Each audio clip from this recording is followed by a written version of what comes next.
Assalamualaikum warahmatullahi wabarakatuh. Perkenalkan, nama saya Ulfa Nabila dengan NPM 2051020344 dari Prodi Perbankan Syariah kelas E. Di sini saya akan mempresentasikan makalah dengan judul Fungsi dan Jasa Ekosistem Tanaman Mangrove Terhadap Perekonomian. Ekosistem adalah interaksi antara makhluk hidup dengan benda-benda tak hidup di lingkungannya. Ekosistem juga dipahami sebagai suatu proses yang terbentuk karena adanya hubungan timbal balik antara makhluk hidup dan lingkungannya. Ekosistem merupakan penggabungan dari setiap unit biosistem yang melibatkan interaksi timbal balik antara organisme dan lingkungan fisik, sehingga aliran energi menuju kepada suatu struktur biotik tertentu, dan terjadi suatu siklus matahari antara organisme dan anorganisme. Matahari sebagai sumber dari semua energi yang ada. Jasa lingkungan merupakan konsep sistem alami yang menyediakan aliran barang dan jasa bermanfaat bagi manusia dan lingkungan yang dihasilkan oleh proses ekosistem alami. Jadi, permasalahannya itu adalah perubahan wilayah pesisir yang terjadi akibat konversi lahan dan pembangunan bangunan pantai yang menjorok ke laut, serta penurunan muka tanah secara langsung juga berdampak terhadap fungsi ekosistem mangrove sebagai penyedia layanan karbon biru pesisir.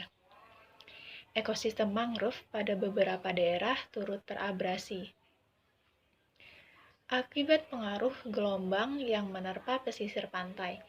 Mangrove sebagai pelindung pantai dari abrasi menjadi tidak mampu melakukan fungsinya tersebut, dikarenakan luasannya yang semakin berkurang, perubahan pola arus, dan gelombang akibat bangunan pantai yang menjorok ke laut, serta penurunan muka tanah yang turut meningkatkan gangguan terhadap ekosistem mangrove tersebut.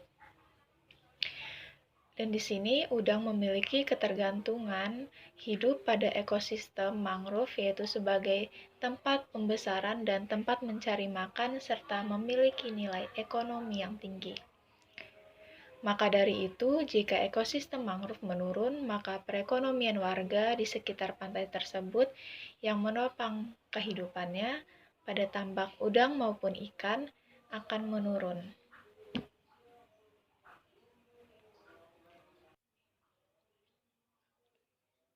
Bisa kita lihat dari diagram bahwa mangrove di daerah Subang, Jawa Barat menurun. Maka, solusi dari permasalahan tersebut adalah kita berupaya untuk merehabilitasi ekosistem mangrove di pantai utara Kabupaten Subang, dan dijelaskan mengenai strategi yang tepat untuk memperbaiki mangrove dan upaya rehabilitasi mangrove di pantai utara Subang, yaitu dengan cara menjalin kerjasama yang sinergis antara pelaksanaan program pemerintah dengan keinginan masyarakat lokal melalui revitalisasi kawasan pesisir akibat abrasi dengan cara penanaman kembali pohon mangrove. Strategi tersebut dapat dilakukan dengan cara melakukan perbaikan kawasan pesisir yang teridentifikasi rusak berat karena abrasi. Sekian presentasi dari saya. Wassalamualaikum warahmatullahi wabarakatuh.